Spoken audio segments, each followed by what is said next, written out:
Tehnoloogia sessioonis me tutvustame siis tarkvara lähemalt siin mitmete ettekannete kaupa ja alustan siis ArcGIS Pro osaga ise ja vaatame, mis siis ArcGIS Pros on uuenenud ja võib-olla natuke siis sellise andmehalduse nurga alt. Et nagu eile sai mainitud, siis meil see põhiversioon praegu on 3.6 ArcGIS Prol. Seal on küll juba ka veaparandusi, nii et vist kas 3.6.4 on see viimane ja kohe mais on siis ilmumas 3.7 versiooni uuendus. Et ma kohe näitan tarkvara lähemalt ja ma pigem neid slaide tutvustusi teha lühemalt. Ja siin on lihtsalt mõned näited veel välja toodud, et mis siis 3.6 versiooniga on muutunud, et igapäevaselt kasutajate tarkvara uueneb, kindlasti ise märkate ka, kui seal kasutajaliideses tulevad täiendused, aga ma olen siis ka proovinud oma demosse välja tuua mitmed selliseid väiksemaid asju, mida võib-olla kohe ka ise üles leia, aga tegelikult on päris mugavad kasutada. Aga mõned märksõnad siis näiteks, et kes Model Builderit on harjunud kasutama, siis kogu see Model Builderi kasutajaliides on ringi tehtud 3.6 versioonis, on kasutaja sõbralikumaks, arusaadavamaks, siis on nii-öelda sellist andmemudeli aruandlust ja võrdlused tööriistu lisandunud. Kohe me vaatame üldse sellist tarkvara kasutamise osas, et siin on sellised leppemärkide kaudu valikute tegemised ja muud sellised mugavusfunktsioonid. Mõned märksõnad, vabandust, et veel ennem kui 3.7 juurde, et ma eile näitasin siis seda ArcGIS Pro AI abivahendit. Et see on siis eraldi install, praegu ta on beetana, aga ta on allalaetav, kui selle programmiga ühineda ja soovitan kindlasti seda ka katsetada. Ja ma tõin välja ka 3.7 kohta mõned märksõnad, et kui see tarkvara välja tuleb, siis tuleb kindlasti Esril ka väga detailne see nimekiri jälle, mis on kõik uuenenud, aga siin mõned näited, et kui me Prod kasutame, siis meil on seal tavaliselt me oleme seotud ühe siis oma portaaliga nii-öelda aktiivselt, aga meil võib-olla see portaale on ka rohkem, meil võib-olla on seal testportaalid, online'id, enterprise'id, et siis seda haldust on lihtsustatud. Täiendavaid tööriistu oma nii-öelda kaardiprojektide optimeerimiseks, et meil andmeid on hästi palju, või projektid lähevad järjest keerukamaks, vahel mõni projekt võib-olla ei avane piisavalt kiiresti, siis meil on nagu tööriistu, millega veel lihtsamini leida neid probleemseid kihte. Siis sellised süsteemsed eelistused ja veel ka kohandamise osas, et on võimalik siis tabelivaateid või muid menüüsid lihtsamini saab kohandada. Aga ma võtan istet ja liigun edasi siis demonstratsiooni juurde.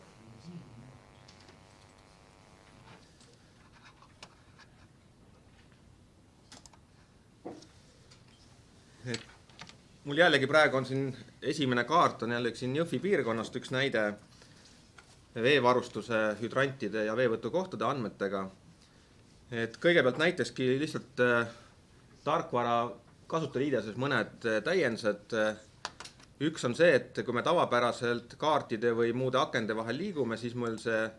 menüüd ka automaatselt aktiveeruvad vastavalt sellele, mis meil nagu avatud on, aga et võib-olla mõnele kasutajale see ei sobi, ta tahab ise seda hallata, näiteks võib teha nagu oma kohandatud tööriistaribad väga lihtsasti ja kui ma tahaksin näiteks liikuda menüüde vahel, ma tahaks, et see minu tööriistad oleks kogu aeg aktiivsed, siis on võimalik seadistuste alt määrata, et siin näha on, et seadistusi on tegelikult hästi palju, aga ma lihtsalt mõned näited toon välja, mis on muutunud, et on võimalik siis muuta, et kui ma siis olen aktiveerinud mingi tööriistariba, et siis see jääb ka siis vastavalt nii-öelda akende vahetusel ikkagi aktiivseks. Veel mõned lihtsad täiendused, et kui me näiteks sellist hüpikakna infot vaatame, jällegi kui meil projektis on hästi palju kihte, siis nüüd selle info pealt on võimalik välja valida see kiht siis kihiloendis, et jällegi võib-olla meil on sama nimelisi kihte, me ei saa täpselt aru, kus need andmed tulevad, et siis siit on kohe võimalik liikuda nii-öelda selle kaardi kihi peale. Täienduste osas veel ei ole otseselt uus funktsionaalsus, aga kohe siia eksportide alla on toodud ka need Exceli tabeli ekspordi, et me ei pea mingit tööriista otsima, vaid saame siit kohe nii-öelda kontekstmenüüs selle aktiveerida. Sama on see, kui me teeme mingid päringuid, jällegi meil enim kasutatud tööriistad on siis kas atribuudi päringud või ruumipäringud, näiteks valime siin hüdrantidest need hüdrandid, mis on heas seisukorras ja siis ka siia selle päringu aknasse on kohe toodud see andmete ekspordi nupp, et me jällegi ei pea mingit lisaakent avama, vaid saan kohe siit teha eksport, näete ette, kuhu ma selle väljavõtte salvestan ja jällegi oluliselt vähem vaja klikke teha. Kui me sektsioonidega läheme edasi, siis on lisandunud selline võimalus, et ma lähen siis kihiloendis leppemärgi peale ja kui ma siia klikin, siis ma saan kohe ka need objektid välja valida, mis siia klassi kuuluvad. Et jällegi selline mugavdus, ma ei pea mingit päringuid tegema, kui ma olen juba andmeid filtreerinud, klassifitseerinud erinevatesse klassidesse, siis saan neid siit hallata leppemärkide pealt ja siit saab siis lisada näiteks valikusse või siis ka läks midagi valesti, näiteks selle esimese saab ka siit jälle ära eemaldada. Ja siin on ka veel võib-olla selle värvi valiku juures, et igal pool, kus me nagu värvi skeeme tahame muuta või värve valida, siis igal pool, kus nii-öelda see värvi aken avaneb, siis siia on tekkinud ka otsing, et me saame siis valida juba mingi värvile, toonile vastavaid leppemärke, jällegi lihtsustada, et ei pea kuskilt kogu nimekirja läbi käima, vaid saame juba siin sõnade järgi ka filtreerida, et see on siis igal pool, kus mingid värvivalikud tarkvaras on ja neid on kohti on kindlasti mitmeid. Aga liigume edasi siis järgmise projekti juurde, mis siis sisaldab teede andmeid, mida ma ka eile näitasin. Siis üks jällegi väike täiendus, et eriti just kartograafidel on, et kasutavad sageli sellist referentsmõõtkava, et me saime projektil võime aktiveerida näiteks referentsmõõtkava, et meil nii-öelda selline trükikaardi vaates või et siis kõik leppemärgid skaleeruks vastavalt, aga kui me siin teeme kaardilt mingeid valikuid, siis võib-olla vahel, kui me järjest rohkem sisse läheme, võib-olla raske aru saada, et mis objektid üksteise alla võib-olla midagi jäävad, siis nüüd on võimalik siit seadete alt muuta seda, et ta selektsiooni puhul näitaks ikkagi ainult seda objekti originaalgeomeetriat, et ta ei tooks esile neid referentsmõõtkavas muutunud leppemärgi suurusi, vaid on ikkagi ainult need originaalobjektid, et siin on ka näha, et siin tegelikult on selle T-joone alla mitmeid jooni, aga algselt ma tegelikult poleks sellest aru saanud, et ta see highlight oleks olnud võib-olla natuke petlik. Nii. Aga liigume edasi siis võib-olla natuke sellesse andmete sisestuse vaatesse, et ma eile näitasin neid grupimalle, et kui me andmeid sisestame, et meil on võimalik need kihid panna omavahel seostesse, et näiteks seda maanteede kihile automaatselt luua ka siis piiranguala, aga mis muidugi väga palju siis sisestuse juures kasutatakse, on sellised atribuudi reeglid, et sisuliselt sellised ArcGIS-i andmebaasi sisesed triggerid, mida me saame siis ehitada nii-öelda nende nähtusklasside peale. Et vaatamegi korra seda teede kihti, et kogu see andmehaldus meil toimub siis siit data disaini alt, kus on erinevad väljade seadistused, domeenid, kõik selline andmebaasi sisesed variandid, aga valime siit siis atribuudi reeglid ja siin me saame siis päris keerukaid reeglistikke luua, et mis siis triggerduvad kas andmete sisestamisel või andmete muutmisel või ka kustutamisel mingi sellised kontrolli reeglid. Ja mul on tehtud praegu siia kahele mõlemale kihile üks reegel. Esimene on siis sellel teede kihil, et tal on ID-veerg, kuhu siis genereeritakse unikaalne ID vastavalt ette antud reeglistikule. Ja siin see kood tundub nagu keeruline,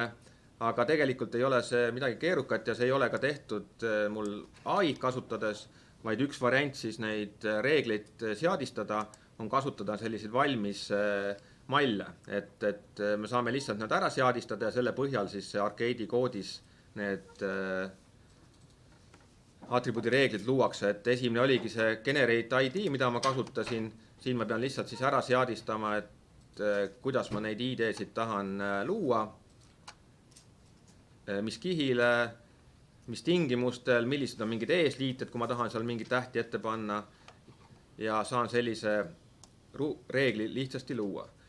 Ja siin lihtsalt täiendusena on see, et siia on lisanunud täiendavad mallid, näiteks sellist geomeetria väljade osas, et kui me tahame siin kas mingid pikkuseid koordinaate automaatselt arvutada, et loomulikult ma võin alati, kui mul tabelis on andmed olemas, ma hiljem kasutan nii-öelda väljakalkulaatorit, mis on väga nii-öelda töövahend enim kasutatud, aga et just mul kõik käiks nagu reaalajas, et kui mul andmed või sisu muutub, et siis nendele mallidele vastavaid reegleid saab siis luua. Ja ma avan korraga siis nende piirangualade reegli. Ja piirangualadele ma tegin ka lihtsalt sellise reegli, et kui nad nüüd koos T-joonega sisestatakse, siis see piiranguala saab ka selle sama T-joone ID enda külge, et me saame pärast lihtsalt ära seostatud nii-öelda, et millised piirangualad milliste teedega on seotud. Ja siin on siis lihtsalt selline ruumipäringu põhine see seos, et lõikuva T-ID siis kirjutatakse piiranguala andmetesse ja selle jaoks ma siis kasutasin tegelikult jälle AI-d, et see kood valmis kirjutada, mis oli suhteliselt mugav. Aga ma näitan ka, kuidas see siis reaalajas toimib, et sisestame, valime jälle selle grupi malli põhimaanteede osas. Ma teen täiesti fiktiivse uue maantee siia. Avame siis atribuudi aknad. Siis ongi näha, et loodi jälle kaks objekti, nii teedekihti ja teedekihi siis ID-de veerd täideti automaatselt nii-öelda ja ma olin pannud ka selle eesliite nagu number, et siis ta koosneb nii arvulisest väärtusest kui ka siis tekstilisest väärtusest, et näiteks mingi tüübi kaupa ID-sid eristada. Ja kui ma võtan ka siis selle piiranguala kihi lahti, siis on näha, et selle piiranguala kihis muud infot ei ole, aga see sama D-numbri väärtus siis selle ruumi seose põhjal automaatselt kirjutati. Ja see on lihtsalt üks näide, et tegelikult ega projektides või ütleme jah, miks ma seda atribuudi reeglit tahtsin nagu välja tuua, et ta on selline taustal olev päris võimekas tegelikult funktsionaalsus, mis lihtsustab väga palju andmehaldust ja andme valideerimist.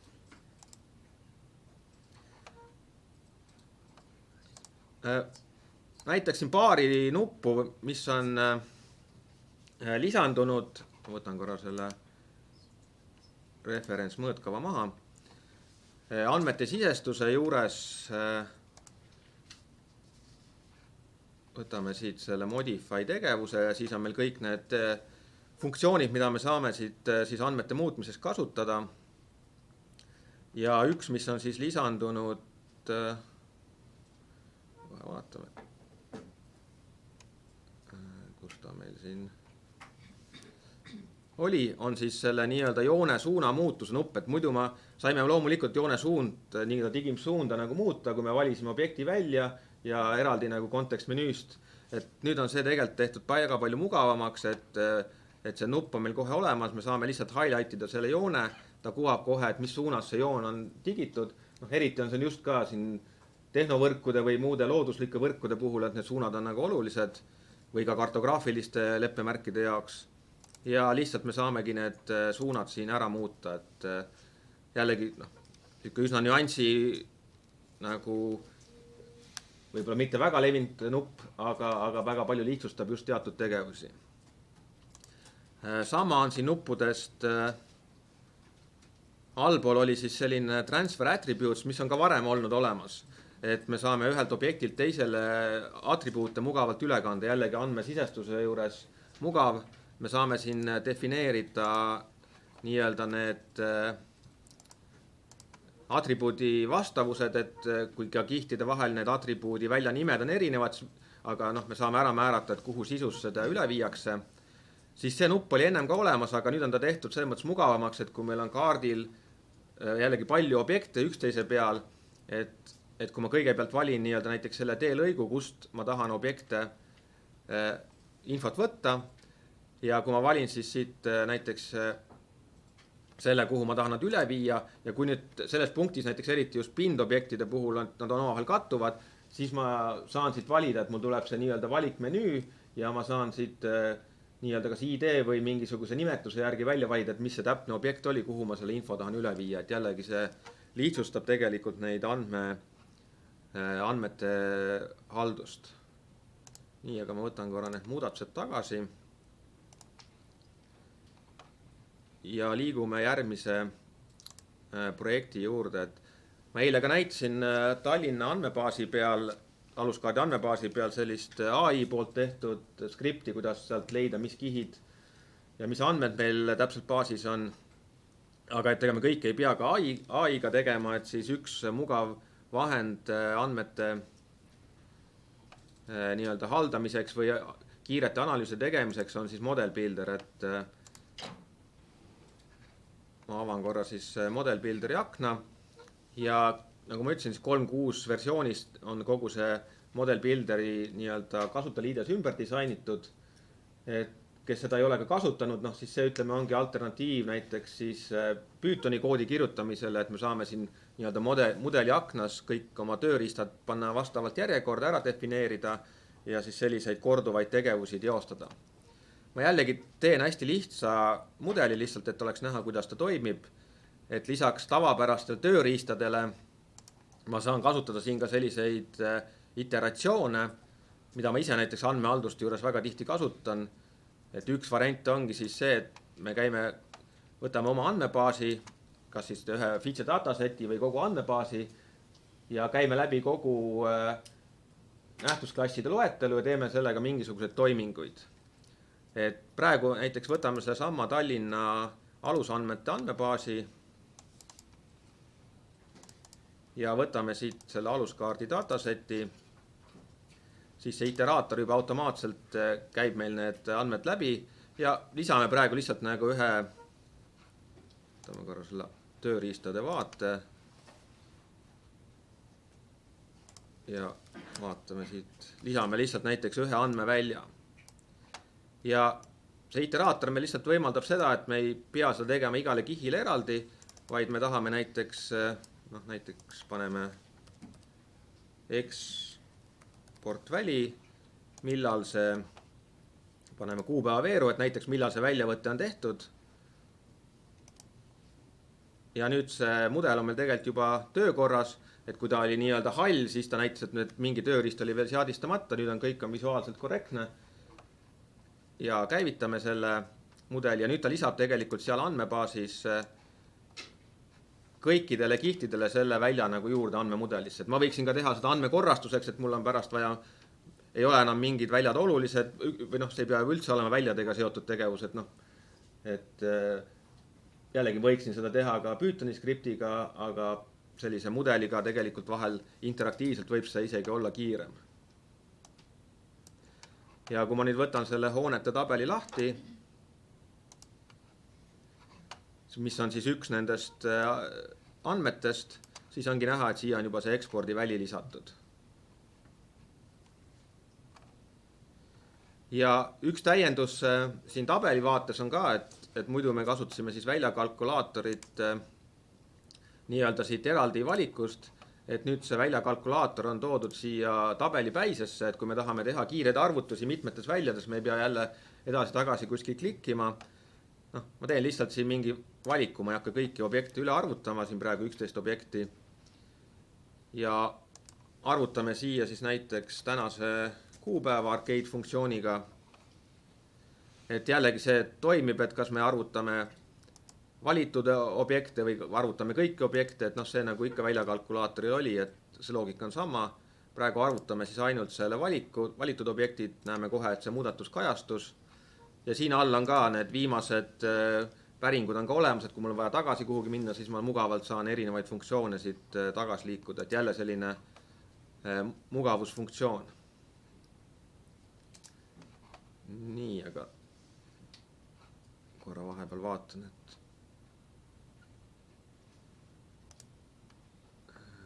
igaks juhuks need muudatused tagasi, et nad mind järgmise tegevuse juures segama ei hakka. Ja viimase asjana ma veel näitaksin, et meil varem oli ka, et kui me vaatasime neid andmebaase, siis andmebaasi pealt sai teha selliseid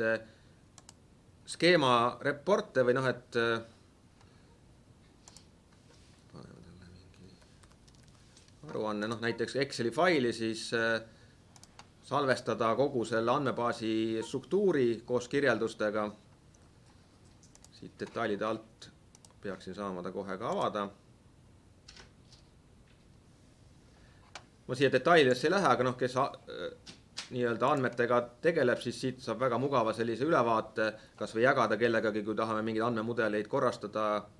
siis see on juba ka varem olemas olnud tööriist, aga nüüd on lisandunud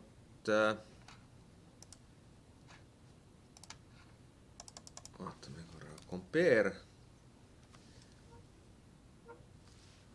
Tuleb välja. Compare schema tööriist. Ehk et kui mul näiteks on varasem versioon samast andmebaasist, siis ma saan teha sellise võrdlused. Võtame näiteks selle sama aluskaardi andmebaasi ja võrdleme teda ühe siis selle koopia vastu, mis mul oli varasemalt.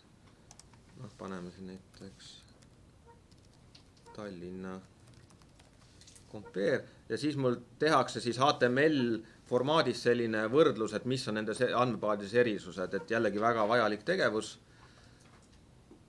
Ja kui ma hakkan seda käivitama, siis ma veel näitan, et siin on